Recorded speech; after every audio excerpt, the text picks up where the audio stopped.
सभी शिक्षक साथियों को नमस्कार।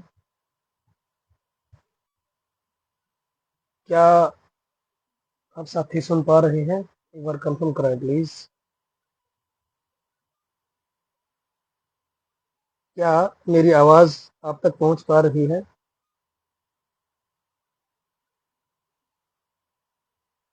प्लीज कंफर्म कराएं।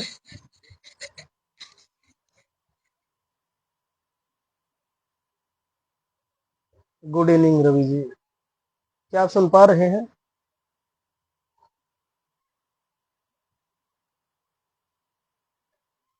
Good evening Mukesh ma'am, good evening Shalu ma'am, क्या आप सुन पा रहे हैं? अच्छे से आवाज आ रही है? एक बार कंफर्म कराएं please.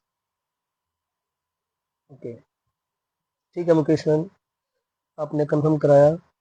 Very good evening Ravi जी। तबीयत थोड़ी खराब है, हो सकता है आज आप साथियों को मेरी तरफ से आवाज उतने अच्छे से समझ में ना आए। 2-3 दिन से तबीयत मेरी खराब चल रही थी, इसलिए आज थोड़ा सा सुधार हुआ तो मैंने सोचा चलो आज एफबी लाइव ले लेते हैं। आवाज क्लियर है? हाँ ठीक है, ठीक है, ठीक है साथियों। सबसे पहले तो सभी शिक्षक साथियों को अपनी कास एसोसिएशन की तरफ से एक संदेश प्रेषित करना चाहता हूं कि आपका यह जो ग्रीष्मकालीन अवकाश रहा है, आपका, आपके परिवार का, आपके शुभचिंतकों का, आपके सभी परिचितों का, उम्मीद करते हैं कि सभी सकुशल होंगे, कुशल मंगल होंगे, हर तरह की दुविधाओं से आप दूर रहे होंगे, बचे रहे होंगे, ये हम उम्मीद करते हैं।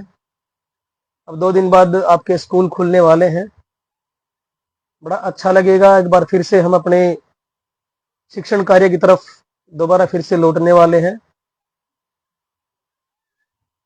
साथियों, आज की हमारी जो गूगल फेसबुक लाइव है, इसमें 7-8 पॉइंट लेके आया हूं आप साथियों के लिए। उम्मीद करता हूं कि आप एक एक पॉइंट को ध्यान से समझने की कोशिश करेंगे और इन्हीं 8 पॉइंट्स में आपकी सभी सवालों का जवाब शायद निहित है, छिपा हुआ है। जी नमस्कार जी, रश्मि ma'am, geography study Deepak ji Rewari से नमस्कार जी, नेहा मैम नमस्कार जी, दीप अनुजरा, जय श्री राम जी, सीमा काली रमन, शुभ संध्या बहन जी। भाई देखो, बहुत सारी चिंताएं हैं इस गर्मी की छुट्टियों में। आप साथियों की चिंताएं हमेशा की तरह काफी गंभीर देखने को मिली। आपके व्हाट्सएप ग्रुप पे आप काफी गंभीर मैसेजेस छोड़ रहे थे, चिंता की लकीरें आपके माथे पे पड़ी हुई हैं, बढ़ी हुई है।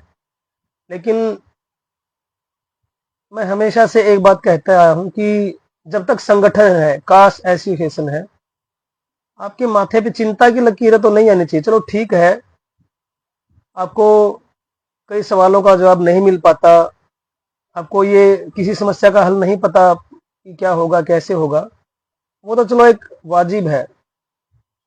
लेकिन जब तक कास्ट एसोसिएशन का अस्तित्व है, तब तक आपकी हर बड़ी और छोटी समस्या का निदान अवश्य होगा। जो साथी अपनी जो समस्या अभी भी बताना चाहते हैं, वो मैसेज करके बता सकते हैं, उनको इस लाइव के दौरान ही उनके सवालों का जवाब दिया जाएगा। गोल्ड डी बिश्नोई जी लिख रहे हैं, प्रधान जी कैसे हो? नहीं जी, प्रधान नहीं है हम, आपकी ही तरह एक आम शिक्षक है, अच्छे कर्मचारी हैं, सब प्रधान है। कास्ट एसोसिएशन में कोई प्रधान नहीं। हाँ, एक कागजी रिकॉर्ड में हम अवश्य, कोई प्रेसिडेंट है तो कोई कैशियर है तो कोई सेक्रेटरी है तो कोई कुछ है, कोई कुछ है, सभी बराबर है। चलो, लाइव को स्टार्ट करते हैं। सबसे पहला और सबसे जरूरी जो आपके लिए चिंता का विषय है वो ये है कि क्या आपका एक्सटेंशन होगा या नहीं होगा। सबसे बड़ी समस्या आपके लिए फिलहाल यही है करंट में, है ना। ज्यादा डिटेल में ना जाते हुए एक शॉर्ट में आंसर देना चाहूंगा इस सवाल का। अवश्य होगा आपका एक्सटेंशन। एक्सटेंशन में थोड़ा विलंब हो सकता है, लेकिन जैसे इससे पूर्व हुआ है ऐसे ही आपका अभी भी होगा। आपको स्कूल में जाते रहना है। आपके डीडीओ साइन कराएं या ना कराएं वो बाद में करवा लेंगे, कोई ज्यादा बड़ी बात नहीं है। 1 जुलाई से आप कंटिन्यू जाइए। यस रणवीर जी, आपने लिखा कि 1 जुलाई से जॉब कंटिन्यू रहेगी। डेफिनेटली रहेगी रणवीर जी, आपको डेफिनेटली कंटिन्यू स्कूल में जाना है। अभी मैं एक साथी का मैसेज पढ़ पा रहा हूं, उन्होंने लिखा है कि डीडीओ ने मना कर दिया है। जी देखो, डीडीओ ने मना कर दिया है तो अब आप एक बात बताओ, अभी आप लाइव में मैसेज करके बता सकते हैं, क्या शिक्षा विभाग की तरफ से ऐसा कोई लेटर जारी हुआ है डीडीओ के लिए या उच्च अधिकारियों के लिए, जिला शिक्षा अधिकारियों के लिए, ब्लॉक अधिकारियों के लिए, कि भाई इन शिक्षकों को आगामी आदेशों तक स्कूल में नहीं आना? क्या ऐसा कोई लेटर आया है, कोई आदेश आया है? अगर नहीं आया है तो आप अपने डीडीओ को साफ स्पष्ट आंखों में आंख मिला करके सवाल कीजिए कि आप हमें स्कूल में आने से मना करने का हक कौन से आदेश के तहत कर रहे हैं। आपका डीडीओ आपको ना तो स्कूल में आने से मना कर सकता, ना आपको रिलीव कर सकता, ना आपको ज्वाइन करवा सकता। ये बातें बहुत बार समझा चुके हैं हम, और ये बात आपको समझनी होगी। जब तक ऊपर से यानी कि शिक्षा विभाग की तरफ से कोई रिटर्न में ऐसा आदेश नहीं आ जाता कि अभी फलाने फलाने शिक्षकों को स्कूल से रिलीव कर दिया जाए या उनको स्कूल में ना आने दिया जाए, जब ऐसा कोई आदेश ही नहीं आया है तो अब आप एक काम कीजिए, आप अपने जिले के ग्रुप में मैसेज कीजिए कि कितने ऐसे साथी हैं जिनको डीडीओ ने स्कूल आने से मना कर दिया 1 जुलाई से। 1 है, 2 है, 4 है, 10 है, 20 है, 50 है। हालांकि इतने नहीं होंगे, ज्यादा से ज्यादा हर एक जिले में 2-4 हो सकते हैं। अगर 2-4 भी नहीं है तो आपको खुद के लिए इतना तो प्रयास करना होगा। आप अपने जिला शिक्षा अधिकारी के पास जाओ, एक एप्लीकेशन वहां पे जमा करवा के आओ, और उससे पहले हो सके तो अपने डीडीओ से स्कूल में ना आने का कारण लिखित रूप में आप लिखवा लीजिए। अगर वो आपको लिखित रूप में कारण नहीं दे पा रहे हैं तो आप जिला शिक्षा अधिकारी के पास जाए, खंड शिक्षा अधिकारी के पास जाए, वहां पे अपने डीडीओ के बारे में आप शिकायत कीजिए कि डिपार्टमेंट ने कोई ऐसा आदेश नहीं दिया है, फिर भी हमारे डीडीओ ने हमें मना कर दिया स्कूल आने से। ये तानाशाही हमारे ऊपर क्यों झाड़ी जा रही है? ठीक है जी, इस बारे में हम भी कंफर्म करवा चुके हैं। आप ये ना सोचें कि आपको सिर्फ वैसे हम बहका रहे हैं, नहीं, ऐसा कुछ नहीं है। उच्च अधिकारियों से यानी कि शिक्षा विभाग के अधिकारियों से लेकर के सरकार के प्रतिनिधियों तक, और सरकार के प्रतिनिधियों से लेकर के हमारे प्रशासनिक विभाग के उच्च अधिकारियों तक, हर जगह हमने अप्रोच किया है, बातचीत की है, और हर जगह से स्पष्ट एक ही जवाब मिला है कि क्या आपको रिलीव किया करने का कोई आदेश जारी किया गया है, चाहे सरप्लस है या नहीं है, क्या कोई ऐसा आदेश जारी किया गया? नहीं किया गया तो आप स्कूल कंटिन्यू करें। इससे पहले भी सरप्लस वालों को कंटिन्यू किया गया था, अभी भी कंटिन्यू किया जाएगा। शुभ संध्या जी, राकेश कुमार जी, नीलम जी, सावित्री देवी जी कह रही हैं सर स्कूल जाएं, आगे का एक्सटेंशन भी नहीं आया है और ट्रांसफर भी होगी, उसमें हमें हाथ से के तो सैलरी भी नहीं आएगी। सावित्री देवी जी, इससे पहले भी हमारा एक्सटेंशन थोड़ा सा विलंब से हुआ है।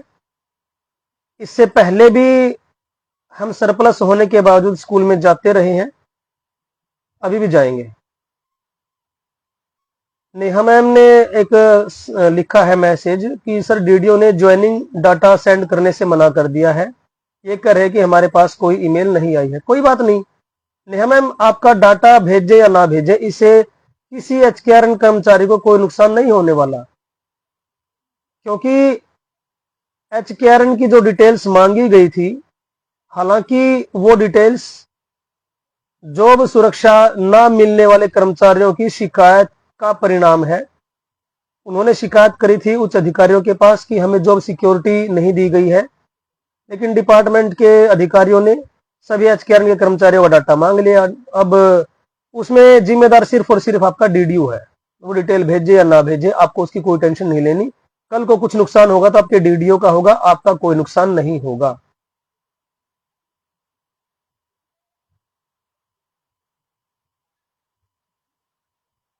संदीप जी मैसेज लिख रहे हैं कि मैंने सैकड़ों बार प्रधान का नंबर मांग लिया, किसी ने नंबर नहीं दिया, आप लोग फोन नहीं उठाते हैं। देखो जी, आप जिस भी व्हाट्सएप ग्रुप में जुड़े हुए हैं, उस व्हाट्सएप ग्रुप का जो एडमिन है, सिर्फ एक एडमिन तो है नहीं। एक एडमिन किसी भी व्हाट्सएप ग्रुप का नहीं है, किसी में 3 है, किसी में 4 है, तो आप किसी भी एडमिन से संपर्क कर लीजिए। रणवीर जी कह रहे हैं जो सरप्लस थे उनकी जॉब में ब्रेक हो गया, या जॉब में कोई ब्रेक नहीं है, प्लीज रिप्लाई। कोई ब्रेक नहीं होगा, कोई भी ब्रेक नहीं होगा जी। गोल्डी बिश्नोई जी का मैसेज तो खैर ऊपर चला गया। पीजीटी रिलीव्ड की एडजस्टमेंट कब होगी, रिलीव्ड की एडजस्टमेंट कब होगी? हाँ, रिलीव्ड के बारे में मैं आपको साफ बता देता हूँ। किसी भी विषय का रिलीव्ड साथी है, अभी तक डिपार्टमेंट की तरफ से किसी भी रिलीव्ड शिक्षक को ज्वाइन कराने की कोई प्रक्रिया शुरू ही नहीं की गई है। हमने एचआरडी 3 ब्रांच के अधिकारियों से, कर्मचारियों से आमने सामने बात करी है, विस्तार से बातचीत करी है। उनका साफ स्पष्ट कहना है कि जब डिपार्टमेंट हमारे पास डिमांड भेजेगा, फाइल भेजेगा, तभी तो रिलीव्ड वालों को ज्वाइन कराएंगे हम। डिपार्टमेंट ने ही हमारे पास आपकी रिलीव्ड की ज्वाइनिंग की कोई फाइल नहीं भेजी, तो हम ज्वाइन आपको नहीं करवा सकते, रिलीव्ड साथियों को ज्वाइन नहीं करवा सकते। तो जो सरप्लस साथी हैं फिलहाल न्यू रैशनलाइजेशन के अकॉर्डिंग, वो साथी अभी जितने भी रिलीव्ड साथी हैं फिलहाल अपने आप को आप समझा ले, मानसिक रूप से तैयार कर ले कि आपकी जॉब कंटिन्यू थी, कंटिन्यू ही है, कंटिन्यू ही रहेगी। ज्यादा चिंता आपको नहीं करनी है। तो एक्सटेंशन होगा या नहीं होगा, उसके बारे में जवाब आपको दिया जा चुका है। डेफिनेटली होगा, थोड़ा सा विलंब लग सकता है, लेकिन होगा।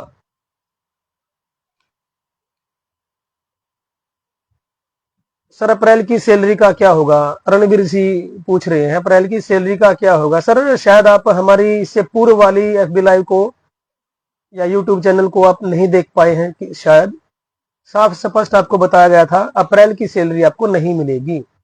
अप्रैल की सैलरी सिर्फ उतने दिन की ही मिलेगी जितने दिन के आपके स्कूल के अटेंडेंस रजिस्टर में साइन आपके करवाए गए हैं। आपने पूरे अप्रैल में सिर्फ एक दिन की सैलरी, एक दिन की अटेंडेंस लगा रखे तो एक दिन की सैलरी आपको मिलेगी। लेकिन सर्विस ब्रेक इससे नहीं होगा, बिल्कुल भी नहीं होगा। जुलाई से मैटरनिटी लीव मिलती है का एचकेआरएन एम्प्लॉय को, संजय जी पूछ रहे। मैटरनिटी लीव पूरे साल में आप कभी भी ले सकते हैं, किसी भी मंथ में आप अपनी मैटरनिटी लीव ले सकते हैं, कोई इशू नहीं है। आप अपने डीडीओ को अपनी मेडिकल रिपोर्ट के साथ एक सिंपल एप्लीकेशन जमा करवा दीजिए, उसकी रिसीविंग ले लीजिए और आपको अवश्य मिलेगी मैटरनिटी लीव। ठीक है जी। हाँ नीलम मैम, आपकी 3 दिन की बनाई है, कोई बात नहीं मैम। देखो मैं एक बात कहता हूं कि आपकी जॉब बच गई ना, इतना काफी है। जान बची लाखों पाए। जो साथी ये सोच रहे हैं पूरे महीने की, अप्रैल की सैलरी मिलेगी, उसके बारे में आपको स्पष्ट बता देता हूं कि अब आपको बुरा लगेगा, कड़वी बात बता देता हूं, सुन लेना, समझ लेना। सरप्लस साथी जो है उनका बढ़िया तरीके से बंदोबस्त किया है कुछ लोगों ने। डरा करके उनसे पैसे लिए गए हैं। किसी से 200, किसी से 500, किसी से 5,000 रुपए तक लिए गए हैं। एविडेंसेस मेरे पास है, अगर किसी साथी को एविडेंस चाहिए तो। ये अच्छी बात नहीं है।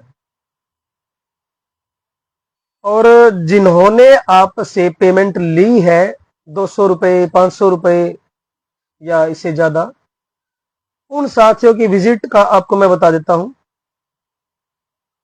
वो विजिट जो करके आए हैं, शिक्षा अधिकारियों से उन्होंने जो बात की है, उन्होंने सिर्फ एक बात कही, पैसे आप लोगों से लिए जा रहे हैं। देखो, आप लोगों की समस्या का बहाना लेकर के वहां जा रहे हैं, लेकिन उनका अधिकारियों से सवाल क्या है कि सर मेरी सैलरी अप्रैल की नहीं दी गई है, मुझे अप्रैल की सैलरी दिलवाएं। शिक्षा निदेशक ने अब ये समस्या जब सुनी, अगर आप शिक्षा निदेशक होते, आप अपने आप को उनकी जगह पे रख के देखो, तो आप क्या जवाब देते? डांट ही लगाते ना। शिक्षा निदेशक ने थोड़ा ना रोकी आपकी सैलरी।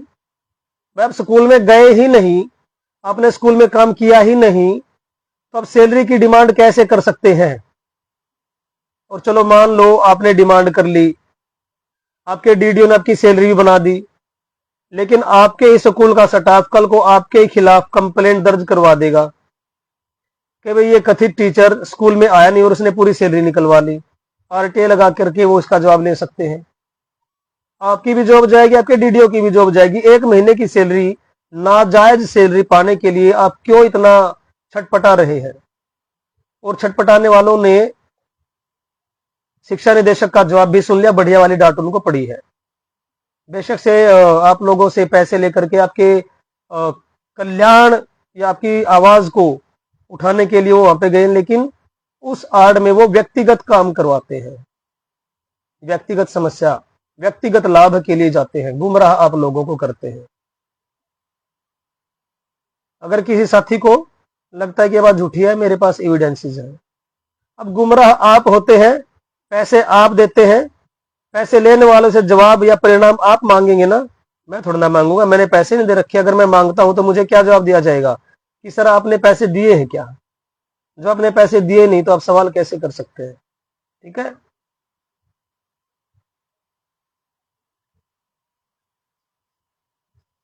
अच्छा, एक्सटेंशन के बारे में बता दिया। सरप्लस जो साथी हैं, भाई देखो, कुछ ऐसे लोग अब एक्टिव हुए हैं सरप्लस साथियों के कल्याण की आड़ में, व्यक्तिगत वो स्वार्थ सिद्धि में लगे हुए हैं। आप एक बात सोच लीजिए, क्या पहली बार सरप्लस हुए हैं? इससे पहले भी सरप्लस हुए हैं ना आप लोग। अगस्त 2024 में भी सरप्लस हुए थे, जनवरी 2025 में भी सरप्लस हुए थे, और आप शिक्षा विभाग से जारी आदेश पत्र के अनुसार 2 अप्रैल 2025 को भी सरप्लस हो गए थे। किसने बचाया था आप लोगों को? आप लोगों के लिए ग्राउंड लेवल पे, जिसको ये कहते हैं ना कि चारों तरफ से घेर लेना, किसने घेरा था चारों तरफ से? सरकार के प्रतिनिधियों के पास कास्ट एसोसिएशन में, सीएम के पास, शिक्षा मंत्री के पास, शिक्षा अधिकारियों के पास, सरकार के प्रतिनिधि उच्च अधिकारियों के पास, अलग अलग जो संगठन है कच्चे और पक्के कर्मचारियों के, उन सबके पास, विपक्ष के पास, मीडिया के पास, और न्यायालय में। गिन लो आप, क्या कास्ट एसोसिएशन ने कोई भी एक वजह छोड़ी? नहीं छोड़ी। चारों तरफ से हमने पक्का बंदोबस्त इन सरप्लस साथियों की ज्वाइनिंग के लिए किया, और जिसका परिणाम आप साथियों को मिल गया 1 महीने के अंदर अंदर। अब जो लोग आपसे आपके शुभचिंतक होने का ड्रामा करके लूटपाट करते हैं, पैसे लेते हैं, आप उनसे पूछो कि क्या वो इतना सब कुछ कर सकते हैं जितना कास्ट एसोसिएशन ने किया? अच्छा, एक बात और पूछना चाहूंगा, उस जंग में सीधे तौर पे हमने कास्ट एसोसिएशन के सदस्यों ने अपनी खुद की जॉब को खतरे में डाला या नहीं? मैं तो टीजीटी इंग्लिश विषय से संबंधित हूं। हमारे जो नवनियुक्त उप प्रधान महोदय नरेश धूल जी हैं, वो भी तो टीजीटी इंग्लिश कैंडिडेट हैं। मुकेश मैम है हमारे सचिव महोदया, वो भी तो टीजीटी इंग्लिश कैंडिडेट है। और लड़े किन के लिए? समस्त सरप्लस के लिए। कहां तक लड़े? आपको जो मैंने 8-9 अभी वजह बताई, हर उस जगह पे, हर उस प्लेटफॉर्म पे, ग्राउंड लेवल पे आके लड़े। सरकार को, शिक्षा विभाग को ये बात अच्छे से पता है कि अगर अभी भी सरप्लस साथियों को, शिक्षकों को किसी तरह का कोई नुकसान होता है तो ये लोग फिर से यही तरीके अपनाएंगे और सरप्लस साथियों को फिर से ज्वाइन करवाना ही पड़ेगा। तो सरकार की आपको स्पष्ट तौर पर बता देता हूं मंशा क्या है, डिपार्टमेंट की मंशा क्या है। देखो, डिपार्टमेंट की मंशा थी नेगेटिव। हो सकता है कोई साथी आप में से डिपार्टमेंट में अधिकारियों से मिलके भी आया हो। और एक और कमाल की बात बताना चाहूंगा, कितना बढ़िया तरीके से आप लोगों को गुमराह किया जाता है। जाते हैं लोग, डीएससी के बाहर फोटो खिंचवाते हैं, उस फोटो के साथ एक बढ़िया प्यारा संदेशा लुभावना मैसेज वो बनाते हैं, भाई हमने डिपार्टमेंट के अधिकारियों से मुलाकात करी, मीटिंग बड़ी सकारात्मक रही और उसका परिणाम आप साथियों को मिलने वाला है। जबकि मैं साफ स्पष्ट कह देता हूं, शिक्षा विभाग के अधिकारियों की तरफ से सरप्लस शिक्षकों के प्रति कोई भी सकारात्मकता नहीं थी, नहीं है। कल जाके देख लो, कल सोमवार है, अगर किसी साथी को वहम है तो अपना वहम मिटा लो। ये तो सरकार और प्रशासनिक विभाग और सरकार के प्रतिनिधि शिक्षा विभाग के अधिकारियों के ऊपर प्रेशर बनाए हुए हैं। उसी प्रेशर की वजह से इन शिक्षा विभाग के अधिकारियों को सरप्लस शिक्षकों को कंटिन्यू करने के लिए मजबूर होना पड़ा है। तो शिक्षा विभाग के अधिकारी सरप्लस साथियों की एडजस्टमेंट के प्रति बिल्कुल भी सकारात्मक नहीं है। भ्रमित करने वाले मैसेजेस के चक्कर में आप मत फंसा करो। आप फंसते हैं तो फिर आप लूटते हैं, लूटा जाता है। और अब तो ऐसी जिला स्तर पे पर्चियां काटी जाने लगी हैं, एक एक साथी को फोन कर करके पर्चियां काटी जा रही हैं और पर्ची कटवाने वाले बड़े खुशी खुशी वो पर्चियां कटवा रहे हैं। लेकिन पर्ची कटवाने से पहले उन साथियों ने हिमाकत नहीं करी कि भाई पर्ची काटने वाले महोदय जी, आप अपना खुद का या जिस नाम से आप ये पर्चियां कटवा रहे हैं उनका ग्राउंड लेवल पे आया हुआ कोई धरातल स्तर पर परिणाम तो दिखा दो, तथ्य तो दिखा दो, फोटो तो दिखा दोगे आप लोग कि हम डीएससी गए, हम राजेश खुल्लर जी के पास गए। एक और देखो, मैसेज में भी वो क्या लिखते हैं, राजेश खुल्लर से मुलाकात हुई। जैसे राजेश खुल्लर तो कोई डी ग्रेड का, ग्रुप डी का कर्मचारी है। जो सीपीएससीएमजी इतने बड़े पद पे होने के बावजूद भी आप साथियों को सपोर्ट करते आए हैं, उनके नाम के साथ जी लगाने में इनका जी निकल रहा है। राजेश खुल्लर जी नहीं लिखते, राजेश खुल्लर लिखते हैं वो लोग, और खुद के नाम के पीछे जी लगाते हैं। फलाना जी गया, ढिमकाना जी गया, मुकड़ाना जिम गया, अपने नाम के साथ वो जी लगा देते हैं। लेकिन उन अधिकारियों के नाम के साथ जी लगाने में उनका जी मचलता है। सोच देख लीजिए कैसी सोच है उन लोगों की। चलो, बाकी आप लोगों की अपनी खुद की मेंटेलिटी है, आपको क्या सही लगता है और क्या गलत लगता है। दो मैंने आपको पॉइंट बताए, अगला पॉइंट मैं बताना चाहता हूं। बताने से पहले एक सवाल पूछना चाहता हूं। इसी एफबी लाइव के दौरान आप साथी एक कमेंट अवश्य करें कि हाँ, मैंने 100 रुपए, 200 रुपए, 500 रुपए या 5,000, 1000, जितना भी आपने भुगतान किया है, आपने किया है, यह कमेंट कीजिए। कितने साथियों ने भुगतान किया, किसको किया और आपको क्या परिणाम मिला उन पैसे एकत्रित करने वालों से।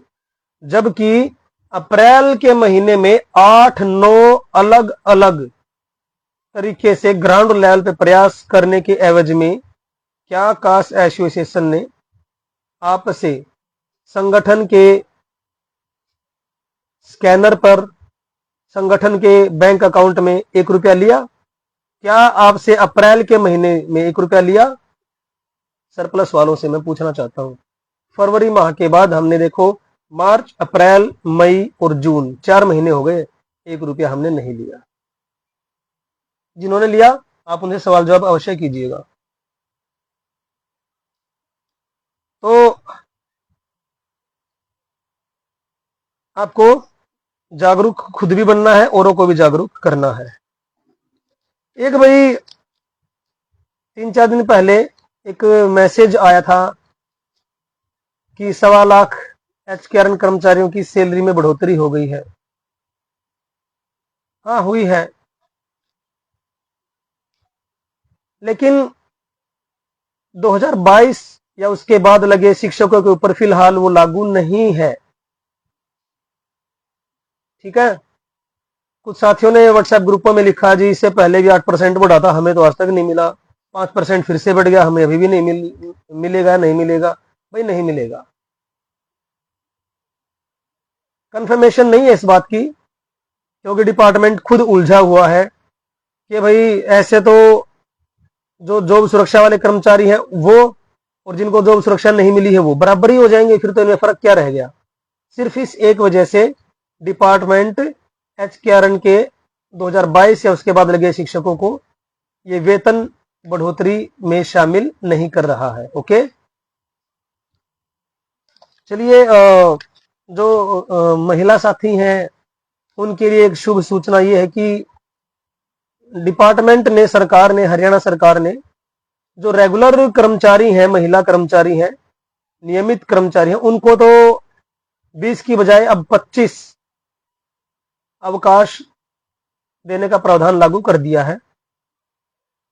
लेकिन जो एचकेआरएन की महिला कर्मचारियां हैं उनके लिए विभाग ने क्या किया, सरकार ने क्या किया है, एक अतिरिक्त अवकाश इनको मिलेगा हर महीने। ठीक है, हर महीने एक अतिरिक्त अवकाश आपको मिला करेगा।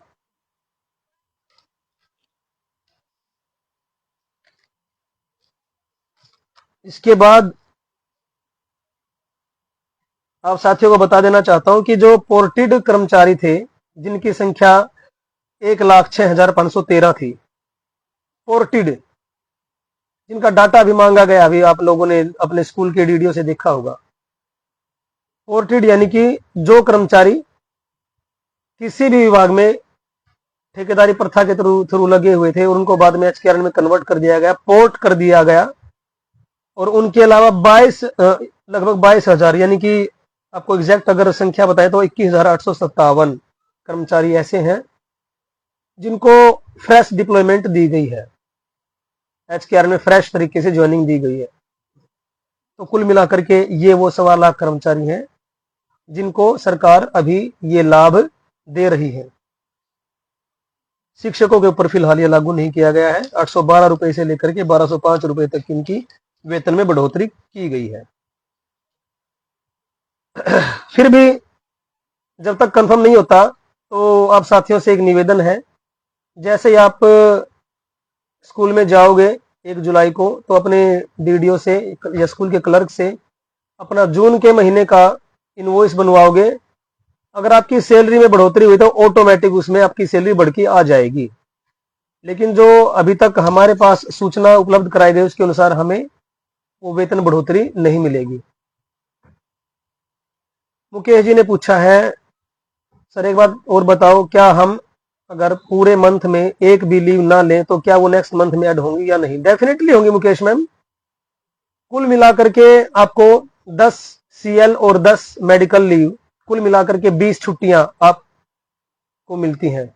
एडवांस में आप उनको नहीं ले सकते, लेकिन आप उनको ऐड करवा सकते हो। आपका जो इनवॉइस बनता है, इनवॉइस बनाते समय आपकी लीव भी उसमें भरी जाती है। आपने लीव ले रखी है तो आपकी लीव उसी इनवॉइस के दौरान काट ली जाती है। अगर आपने लीव नहीं ले रखी तो उसमें आपकी ऐड हो जाती है।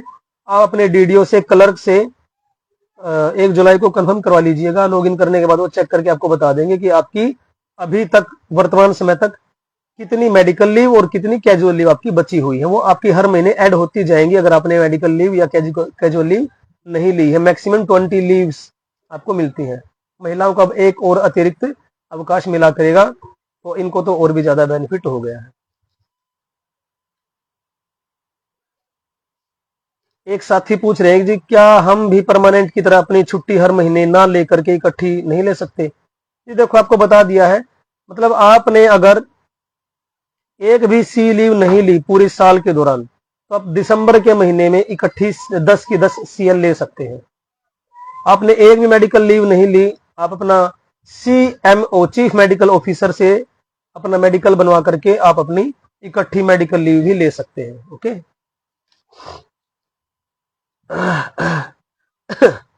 गला खराब है, आवाज पहले से थोड़ी अलग है, इसके लिए मैं क्षमा प्रार्थी हूँ। तबीयत ठीक नहीं है मेरी। अच्छा, अब कुछ साथियों के मन में शायद ये सवाल होगा कि अगर ट्रांसफर ड्राइव की वजह से या सरप्लस होने की वजह से अगर उनको कोई नुकसान हो जाता है तो क्या होगा? वही होगा जो मंजूर खुदा होगा, लेकिन हम अपनी तरफ से आपकी पूरी मदद करेंगे। किसी भी साथी को, एक भी सिंगल साथी को अगर कोई नुकसान होता है तो हम आपको साथ भी देंगे, आपका मार्गदर्शन भी करेंगे, लेकिन आपको खुद लड़ना होगा। कुलदीप सिंह जी कह रहे हैं कि 252 वाली रिलीव्ड की लिस्ट जो थी उनको ज्वाइन कब करवा रही हैं? जी देखिए, 252 वाली जो लिस्ट है, आप अगर चाहें तो माननीय राजेश खुल्लर जी की OSD हिना बिंदलिश जी के पास आप खुद जाकर के, स्वयं जाकर के आप डिमांड कर सकते हैं इस चीज की। अब मैं अपने हर प्रयास में आप रिलीव्ड साथियों की ज्वाइनिंग के लिए हर बार आवाज उठाता हूं। अपना कास्ट एसोसिएशन का लगभग हर प्रतिनिधि आपके लिए आवाज उठाता है। ये 252 की लिस्ट हम अभी भी अपनी रिप्रेजेंटेशन के साथ वहां पे सौंप के आए हैं, पूरी 252 की लिस्ट। अब वो करेंगे या नहीं करेंगे, हालांकि उन्होंने आश्वासन दिया है कि वो अवश्य मदद करेंगे। तो देखो कब तक करेंगे, वो डिपार्टमेंट की भी तो इन्वॉल्वमेंट जरूरी है। सबसे फर्स्ट रिक्वायरमेंट है। अब पीजीटी साथियों के लिए सबसे बड़ी समस्या यही है। पहला उनके लिए जो सबसे बड़ी अड़चन का काम है वो है पीजीटी के जो शिक्षा निदेशक महोदय हैं, वो आपके लिए कोई फाइल तैयार ही नहीं कर रहे हैं, डिमांड भेज ही नहीं रहे हैं। दूसरी फिर आपके लिए अड़चन क्या आती है भाई, पहले HKRN वाले अधिकारी आपको ये कह के आपको मना कर देते थे कि हमारे पास HRD की तरफ से लेटर नहीं आया रिलीव्ड को दोबारा ज्वाइन करवाने का। अब तो आपके लिए 13 मई का लेटर आ चुका है। हम अपनी रिप्रेजेंटेशन के साथ वो 13 मई वाला लेटर भी लगा के उनको दे के आए, समझा के आए हैं, और हमें पूरा आश्वासन दिया गया है कि वो हमारा सपोर्ट करेंगे, हमारी समस्या को अधिकारियों के, शिक्षा अधिकारियों के पास रखेंगे। कब रखेंगे और क्या परिणाम होगा उसका अभी इंतजार आपको करना पड़ेगा। मतलब आपका इंतजार अभी लंबा चलेगा। चाहे आप किसी भी विषय के रिलीव्ड शिक्षक हैं, चाहे आप इकोनॉमिक्स के हैं, चाहे हिस्ट्री के हैं, चाहे मैथ्स के हैं, चाहे संस्कृत के हैं, सभी को अभी और इंतजार करना होगा। और यहाँ पे एक बात और कहना चाहूंगा, कैथल के 4-5 साथियों के सिवाय अन्य रिलीव्ड साथी सिर्फ व्हाट्सएप ग्रुप तक ही सीमित है, सिर्फ इस FB लाइव तक ही सीमित है। आप लोगों को भी स्वयं के स्तर पे खुद की जॉब के लिए प्रयास करते रहना चाहिए, निरंतर प्रयास करते रहना चाहिए, तब जाकर के कुछ भला होगा, नहीं तो देरी होती रहेगी। 1 जुलाई से अटेंडेंस लगानी है सर, क्योंकि अभी एक्सटेंड नहीं हुई, सुमन चौहान जी ने पूछा है। सुमन जी, आपने FB लाइव थोड़ा लेट ज्वाइन किया है, तो आपको मैं बताना चाहता हूं एक बार फिर से। आप इससे पूर्व भी एक्सटेंशन लेट होने की वजह से स्कूल में जाते रहे हैं, आपके साइन बाद में करवाए गए हैं, तो आप अभी भी ऐसे ही कंटिन्यू करेंगे और अभी भी ऐसा ही होगा। ज्योति दिनेश जी कह रहे हैं कि सर दूसरे ग्रुप में तो कह रहे हैं कि HKRN की रिलीव्ड का 98% काम हो गया है। प्रूफ मांगिए। आपको मैंने FB लाइव की स्टार्टिंग में क्या कहा था ज्योति दिनेश जी, कि कुछ साथियों की सोच ही ऐसी है कि वो लुभावनी बातें करते हैं, आकर्षक मैसेजेस बनाते हैं।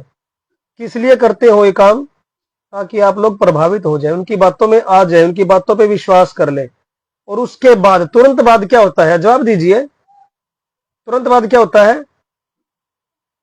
पैसे इकट्ठे करवाए जाते हैं आपसे। यस और नो? पैसे का खेल। और कौन है ये? ये वो लोग हैं जिन्होंने हमेशा से सदा से सिर्फ एक बात कही है कि पैसे के बिना कोई काम नहीं होता। मतलब ये घूस खिलाते रहे हैं शिक्षा विभाग में किसी कर्मचारी को या किसी अधिकारी को, लेकिन हमने आज तक नहीं खिलाया किसी अधिकारी को, किसी कर्मचारी को एक भी रुपया, और खिलाएंगे भी नहीं। तो प्लीज गुमराह ना हो। जो लोग ये कह रहे हैं कि 98% काम हो गया है, शायद उनके पास तो लिस्ट भी नहीं होगी कि किस किस विषय के कितने कैंडिडेट रिलीव्ड है, या किस अधिकारी की तरफ से कौन सी फाइल चलाई गई है कि इन रिलीव्ड को ज्वाइन करवाया जाए। अभी तक तो फाइल ही तैयार नहीं हुई। पहले तो DSC की तरफ से, अधिकारियों की तरफ से फाइल तैयार होगी, फाइल को मंजूरी मिलेगी CM ऑफिस से, वो वापस DSC आएगी, फिर इनको HKRN के अधिकारियों के पास भेजा जाएगा, फिर उनकी तरफ से HRD 3 ब्रांच में वो जाएगी, फिर वहां से इनके फ्रेश ऑफर लेटर जनरेट कराने का परमिशन दी जाएगी HKRN के अधिकारियों को। उसके बाद ऑफर लेटर आएंगे। इनमें से कौन सा काम पूरा हो गया, आप उनसे एक बार ये जरूर पूछना।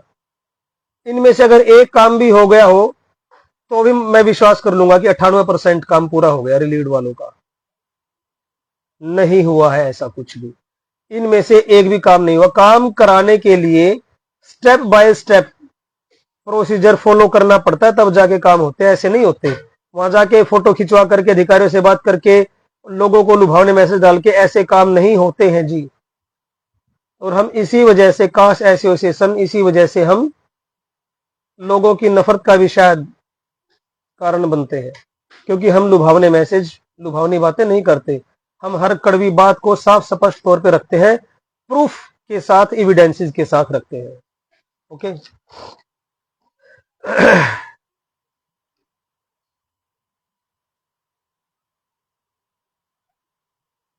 तो देखो, ऐसे साथी आपको भ्रमित करते रहेंगे, और परिणाम क्या होगा? परिणाम आप साथियों की जब उम्मीदें टूटेंगी, आपका दिल टूटेगा, सिर्फ वही होगा। और उसके जिम्मेदार हम नहीं है, आप खुद हैं। हम तो सिर्फ एक बात कहते हैं, यूनिटी दिखाओ, और जहां से वास्तविक रूप में काम हो रहा है उसके साथ आके खड़े हो जाओ, या उससे आगे आ जाओ। अगर किसी साथी को यह लगता है कि कास्ट एसोसिएशन के कार्यकारिणी सदस्यों से कहीं ज्यादा बढ़िया तरीके से कोई भी साथी अगर काम कर सकता है, आप आगे आ जाओ। हम वादा करते हैं, आपको प्रधान बनना है, उप प्रधान बनना है, कोई भी जिम्मेदार पद चाहिए, आपको ऑफिशियल पेज पे हम नॉमिनेट करवाएंगे। आप काम कीजिए, काम करवाइए। तो प्लीज गुमराह ना तो हो और ना ही किसी को होने दे। इस बात के ऊपर मुख्य तौर पे आप अपना फोकस रखें। जिन लोगों ने आपसे पेमेंट ले रखी है ना, वो लोग आपको मूर्ख बना रहे हैं। सिर्फ खुद की डिमांड वहां पे रख रहे हैं जी, मैं सरप्लस हो रहा हूं या मैं सरप्लस हो रही हूं, मेरी जॉब को बचाओ,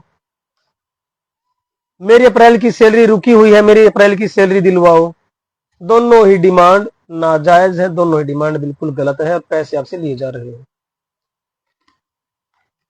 नरेंद्र जी का मैसेज है कि 0.98% हुआ है छोटे भाई रिलीड वालों का काम, वे लोग 0 पॉइंट लगाना भूल गए। नरेंद्र जी, डेफिनेटली आप संगठन के साथ काफी लंबे समय से जुड़े हुए हैं। आपके प्रयासों को और आपके साथ खास तौर पे जो 4-5 रिलीव्ड साथी हैं, चाहे वो रामपाल जी हैं, चाहे वो जसवंत जी हैं, चाहे वो कैथल के 1-2 और साथी, उनके अलावा और कोई ग्राउंड लेवल पे आके काम नहीं कर रहा। अलग अलग विषयों के सभी रिलीव्ड साथी अगर एक होकर के हर हफ्ते विजिट करेंगे, डिमांड रखेंगे, घंटी बजाएंगे, तो जरूर आपके काम की स्पीड बढ़ेगी और जल्दी काम होगा। लेकिन महीने में एक बार गए, उसके बाद सो जाते हैं। जब आप लोग खुद की ज्वाइनिंग के लिए सो जाते हो, तो आपको ये सोचना चाहिए कि वो अधिकारी, उनको क्या पड़ी है भाई फिर आपकी ज्वाइनिंग की, वो भी।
हाँ, अब नहीं आएगी साउंड प्रॉब्लम, अब आ रही होगी शायद आवाज़ मेरी। चलो साथियों, आज की FB लाइव मैं और ज़्यादा लंबी नहीं चला सकता बीमार होने की वजह से, इसीलिए आप सभी साथियों से एक अंत में अनुरोध अवश्य करना चाहूँगा कि आपकी जो भी समस्या है, आप मैसेज लिख करके, कमेंट करके अपनी समस्या रखें, आपको अवश्य रिप्लाई किया जाएगा। कृपया करके आप अपनी सभी गंभीर विषयों को, गंभीर समस्याओं को कमेंट के जरिए संगठन तक अवश्य पहुंचाएं, ताकि हम आपकी समस्या को समझ सकें और उसके निवारण के लिए आपके साथ मिलकर काम कर सकें। इन्हीं शब्दों के साथ आप सभी साथियों को 1 जुलाई से पुनः अपने स्कूल में जाने के लिए, ज्वाइनिंग लेने के लिए, अपनी जॉब को कंटिन्यू रखने के लिए संदेश देते हुए, चाहे वो सरप्लस है या नहीं है, सभी शिक्षकों को 1 जुलाई से कंटिन्यू अपने स्कूल में जाने के लिए सुझाव देते हुए, संदेश देते हुए आज की FB लाइव को समाप्त हम करते हैं। कृपया कोई भी साथी नेगेटिव बिल्कुल भी ना हो कि हमारे लिए कोई लेटर नहीं आया, DDO ने मना कर दिया। थोड़ी सी लड़ाई आपको लड़नी होगी खुद के लिए। स्टार्टिंग से इस FB लाइव को सुन लेना, आपको जवाब मिल जाएगा। इन्हीं शब्दों के साथ आप सभी साथियों को नमस्कार। FB लाइव को समाप्त किया जाता है।